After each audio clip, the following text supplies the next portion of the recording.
have they persisted too long? Did they still have something to say? And I think that's part of why Megadeth was hanging it up when they were now, not just because of health reasons, but largely also because he's got his 2 cents in. He's wanting to go on to other ventures. Slayer, they retired a few years ago for that reason. It wouldn't surprise me if Anthrax would be like, "Hey, we're calling the day after this." You know what I mean? Who knows? Yeah. I mean, because as it looks like right now, Maiden and Priest are on their way out. I really don't see Metallica hanging it up anytime soon, so they'll probably be carrying the torch for everybody within the next 5 years. So, but yeah, as far as like all like the newer bands that are coming up, I'm kind of like a little lost on because I think I've kind of shifted myself musically. Well, here's the thing: is if you take Anthrax, actually has the best possibility of surviving the longest. Yeah. Primarily because of the fact that they have rotated singers. So, I mean, if they chose to, they could probably yo-yo that out for the longest. But Metallica loses Hetfield, they're done. Megadeth loses Mustaine, they're done. Brain's failing me, lead singer of Slayer. Tom Araya. Yeah. They're already done, I think. Done. Yeah. They may be done, but I mean, even if they wanted to come back, I mean, how many times have we seen bands go, "Oh, we're done," and then they go, "Okay, we'll put out another album."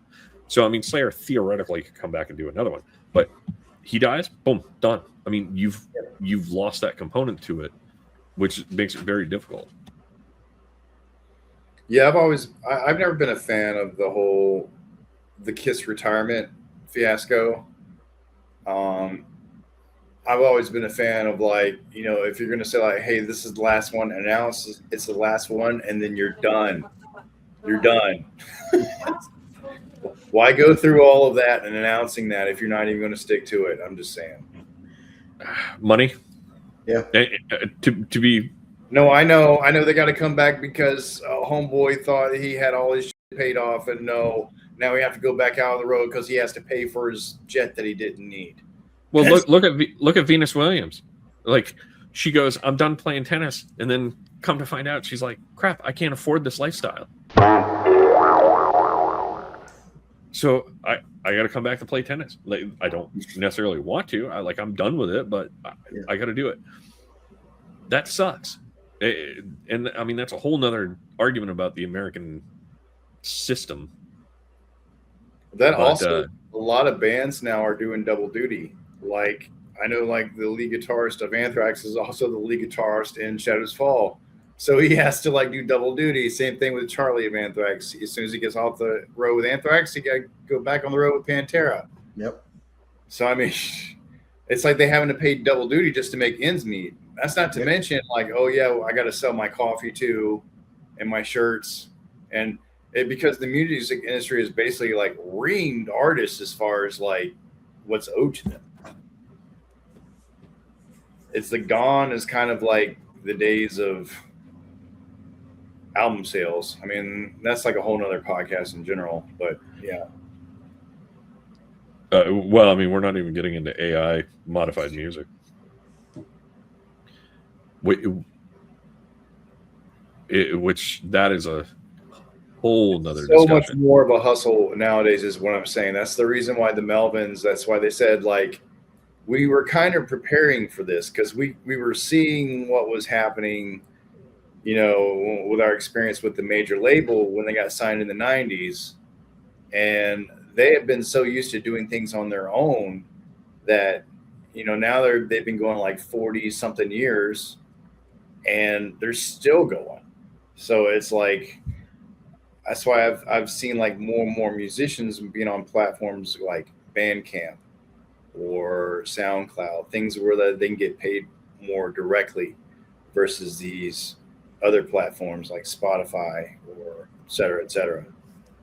Well, and here's a big question, and this might be a whole nother podcast unto itself, but what really are the record companies providing at this point in time?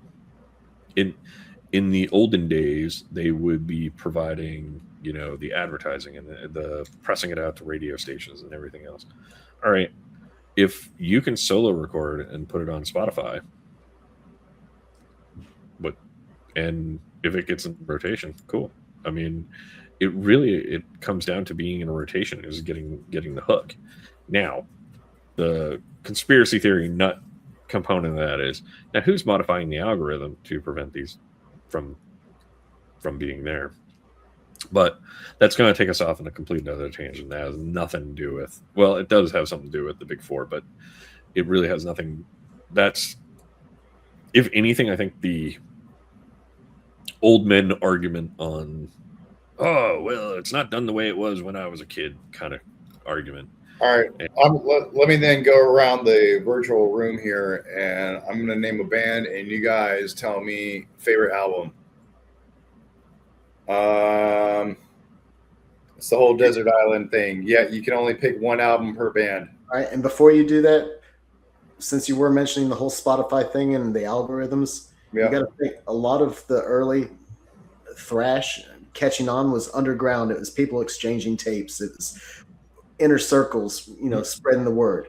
The same thing with rap artists. Yes. You take the early rap artists, with the exception of the Sugar Hill Gang, like all of that was just, Ice-T was I think this was accurate, but he was out pimping and recording albums. You look at Ice-T or Ice Cube and NWA. I mean, they were a bunch of street hustler rappers who then got together as a group to sell albums. That was what we grew up with. We're in a different age. Yeah. And we're old, and times have changed. Yeah. How do the new Big Four of whatever now comes out become the Big Four? And that I think is probably the biggest question. But you wanted to ask about best albums. Yeah. Okay. So I'm gonna go ahead and I'm gonna start with Anthrax. We'll go ahead and get them out of the way. No, let's start with Slayer. Let's start with Slayer. Nope. You started with Anthrax. I already have Anthrax in the head. Anthrax. We're just going to be second then. We're going to do an alphabetical order, so we'll go Megadeth, Metallica, and Slayer. We'll go that route. All right. So Anthrax, I'm going to say, as far as like, this is all going by like what I think is technically better than the other ones. I'm just thinking about as far as like the amount of times I've listened to it and memories I have listened to it. I'm going to go ahead and say Sound of White Noise. But if I were to pick from the Belladonna era,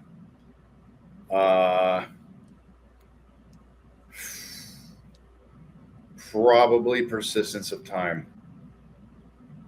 But that's for Anthrax. All right, we're gonna go around. We're going alphabetical, so you're up, Pump.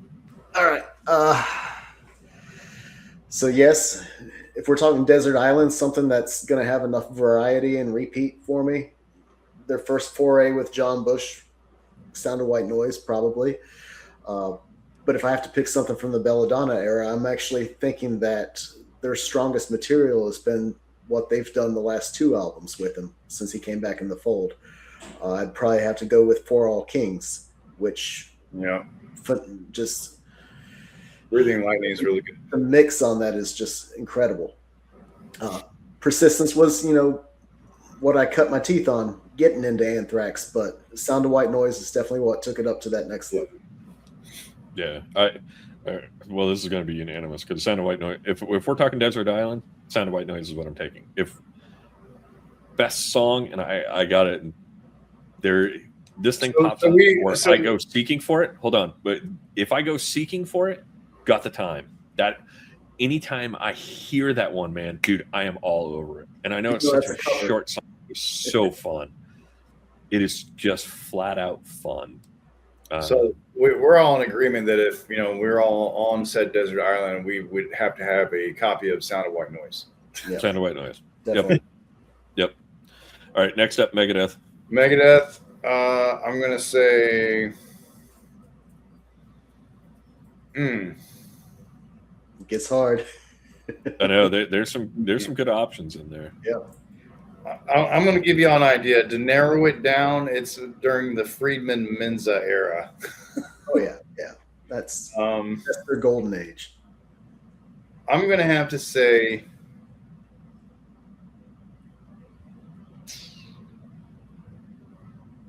Oh man, that's tough. Because now I'm thinking about the two records now staring at me in the face. You must choose, Anakin. You have moments. Desert Island, because this is what you have to survive on. God, I literally cannot decide between Countdown and Euthanasia. Go with your gut. I'm gonna have to say.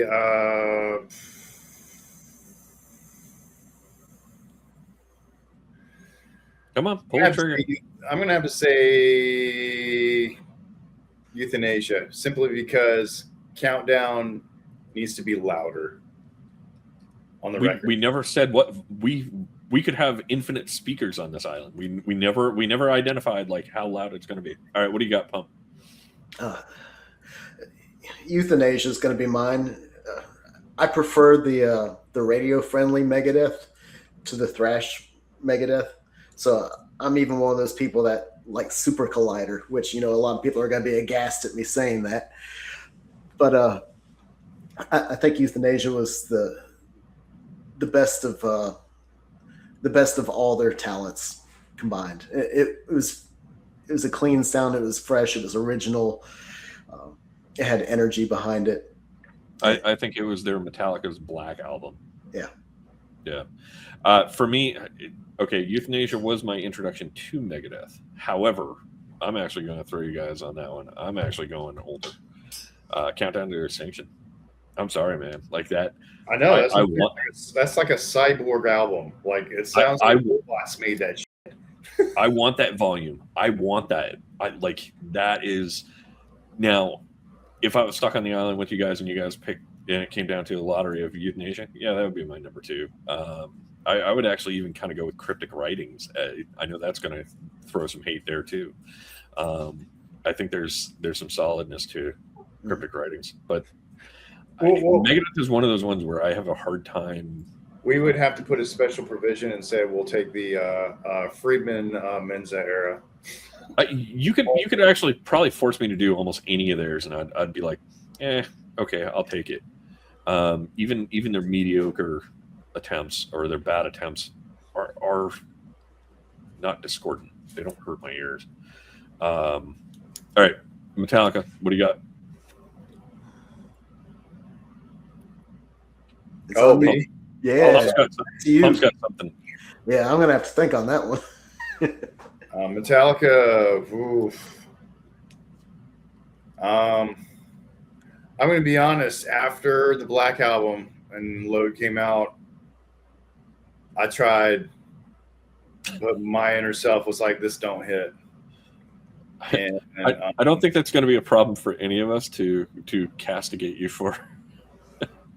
So I'm going to have to say, because when I was introduced to Metallica, it was kind of like when the Black Album was already out, and I had to go back and listen to previous stuff. But I think now, after I've had 30 plus years to listen to their catalog, I'm going to have to say probably my favorite will have to be Ride the Lightning. Bump, what you got? If we're talking Desert Island here, as much as I love Ride the Lightning and as much as I love Injustice for All, there's just the standout tracks on Puppets really hit harder. Battery, Master of Puppets. You've got Orion is almost without argument their best instrumental piece. That's just such a complete album. Even though I'm not going to say it's the only album that I can listen to indefinitely, because I even love Death Magnetic. Death Magnetic, when it came out, a lot of people said, "Hey, this is what should have been the follow up to Justice, and I could see that.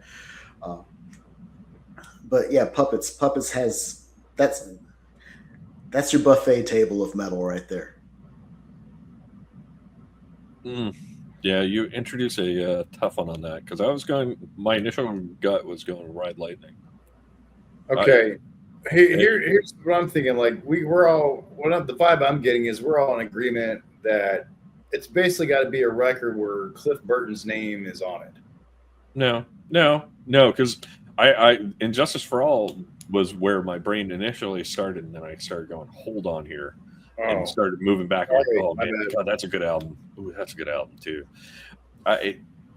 I'm stuck between Master of Puppets and Ride Lightning, but I'm going to go with my initial thought process on Ride Lightning.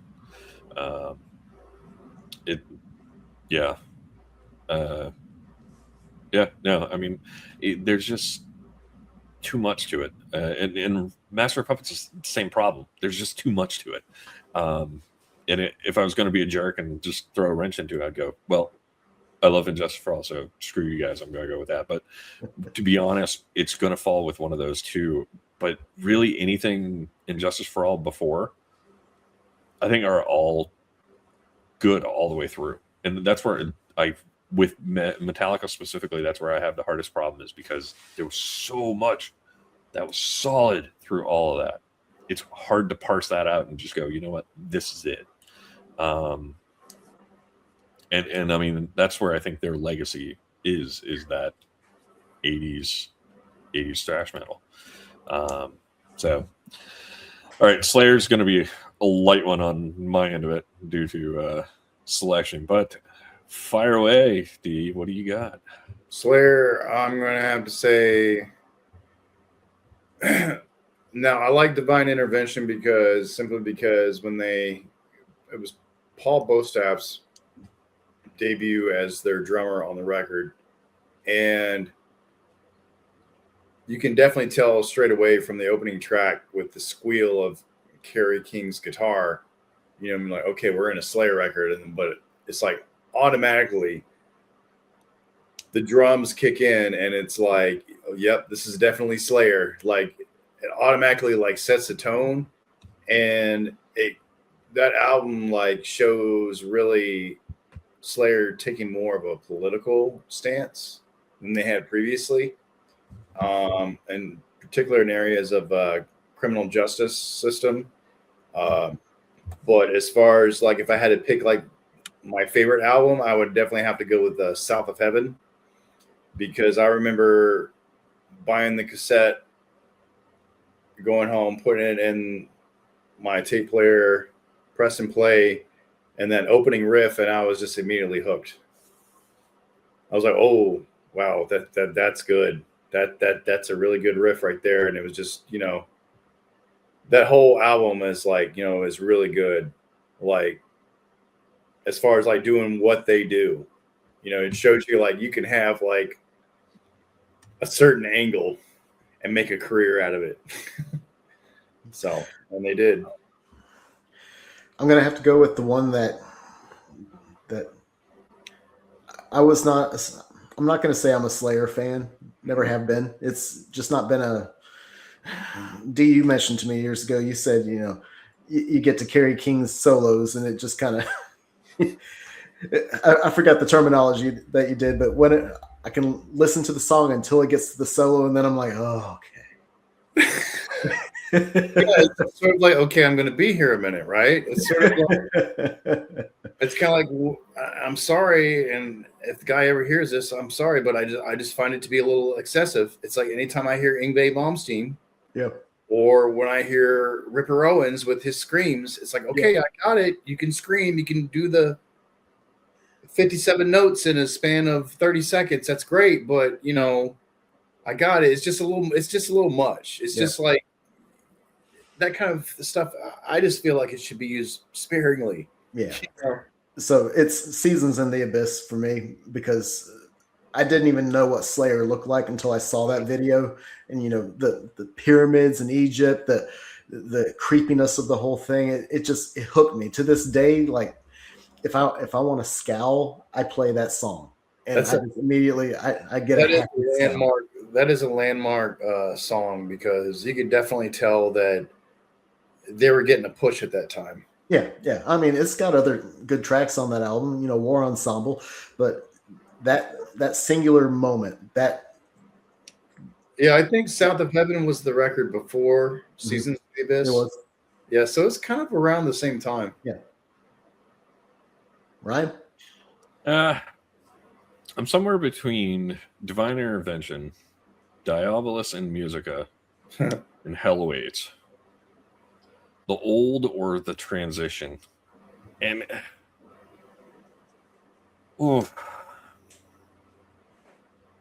Diabolus because like the turbo of their catalog. Yeah, that album strikes me like you were commenting about Divine Intervention, kind of being like their kind of Black Album pinnacle point.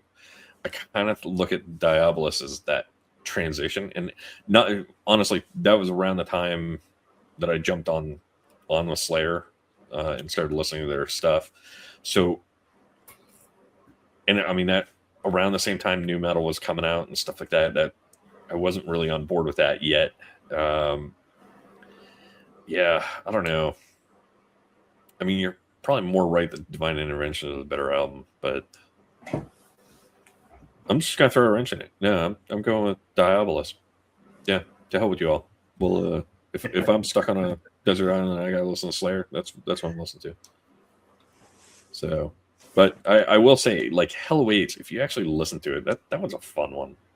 But it's that old, going back to early Metallica, going back to early Megadeth. It's that rough hewn. It's not polished, and it's got a completely different feel to it. So if you listen to some of those old Sabbath songs with the real evil sounding riffs that are very prevalent in styles like doom metal, but with like doom metal, it's like you're taking it into more of those slower tempos. Whereas what Metallica did when they covered Diamond Head, which if you listen to that song, Am I Evil, that is a straight like doom metal riff. If you think about it, it's just sped up. Yeah. To where it's more cinematic and you know what I mean, and just yeah. So I mean, but Metallica and Megadeth have riffs like that, and Slayer, where they kind of have that kind of effect of like that doom evil sounding riff, and that's the appeal. Yeah. You know, so and that's why I think genres like doom metal have seen a bit of resurgence in popularity on the internet, because there's definitely a lot more doom metal acts I've seen come out recently. Ghost. Yeah, so I think it's kind of a wrap up for all of this. We started with that there seemed to be like different bands out of the four that people gravitate towards, and I think if you look at all the metal genres that are out there right now, like thrash arose from something before it, be it Sabbath or whatever. Yeah, I mean everything arises from somewhere. I mean everything's derivative, but with these four, you can look at branches of music that separated out and went in different directions, and the probably the biggest thing with any of it is, and I think this comes with any kind of music, but find what you like, and there's gems in every little piece of it. I mean, Slayer is something that like I have to be in the right mood for it. Exactly. Anthrax, they're I mean, got the time, I will always stop for it, but the rest of their stuff, I mean, I have to be in the right mood to listen to it. Megadeth, Metallica, same deal. Find your groove. And I think we've said it before on these things. Hell with what we believe. Find what you enjoy and embrace it. Don't be a dick about it and say the rest of your music sucks, but definitely, if you like it, talk about it. Make it a thing. These artists started out small and everything else. They got big because people talked about it, because people went out and shared it. the next big artist is sitting around the corner. The next wave of metal, whatever that is coming. Let me ask you guys a question since we're discussing music here. Just out of curiosity, just kind of give our listeners and viewers at home an idea. I'm going to go around the panel here. What have you guys been listening to lately? Because of this, Megadeth.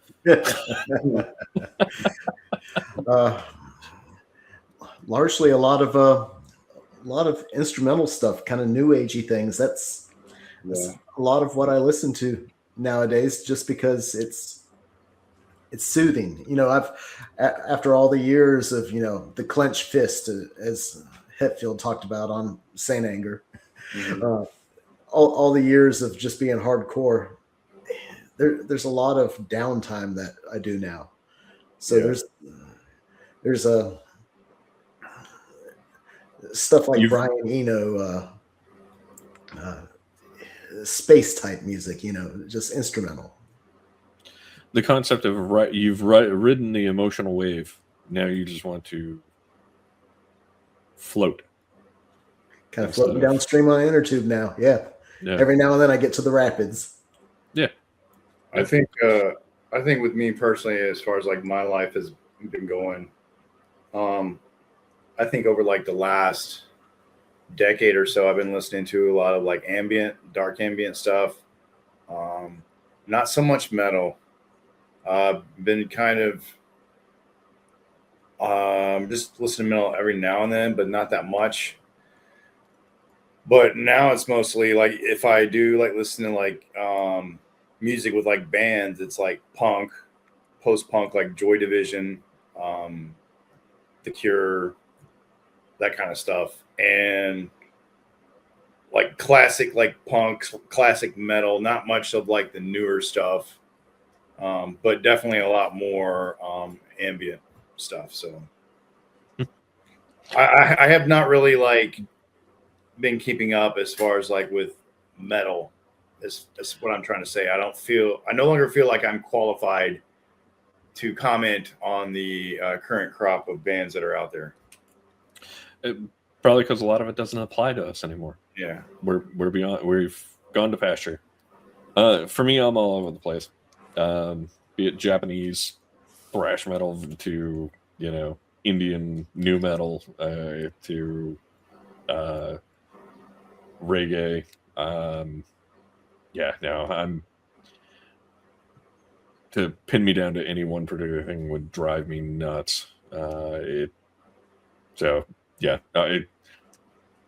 go through phases, and it'll be like, okay, cool, let's get a bunch of metal albums. Let's listen to that. Okay, I'm on a reggae fix. Boom. So, but the most recent thing I've been doing is going through and actually listening to old Dire Straits albums. Just trying to collect that and appreciate that. So, but yeah. All right. With that, you guys got anything else? Thoughts on the Big Four? No, we got a Megadeth episode coming, so we may do something in between, but we will see. We specifically wanted to stick with the Big Four of thrash. We are aware that there are other contenders to that position. No, you shut your mouth. We're not going down that avenue. don't even open that up. No, because then we gotta start talking about testing. Start talking about all these other ones. No. We're not doing that. Testament. Sorry. Yeah. Man, what is that? Oh, sorry about that, guys. Bad move, D. Bad move. We'll send the enforcers over after this is over. All right, D. Give the all the places we are where people can find us. Yeah, you can find us on the socials in the metaverse. For those that don't know what I mean by that and been living under a rock, Facebook, Instagram, Threads. Where are we on? TikTok, Blue Sky, YouTube. Those that subscribe. Main thing is our Substack, because you can hear the audio versions of our shows on there, as well as we're on Apple Music and Spotify for our show. And just search for Antwacky Studios. If you want to contact us directly, that's antwackystudios@gmail.com. Am I leaving anything out? Nope, I think you nailed it, man. Substack, antwackystudios.substack.com.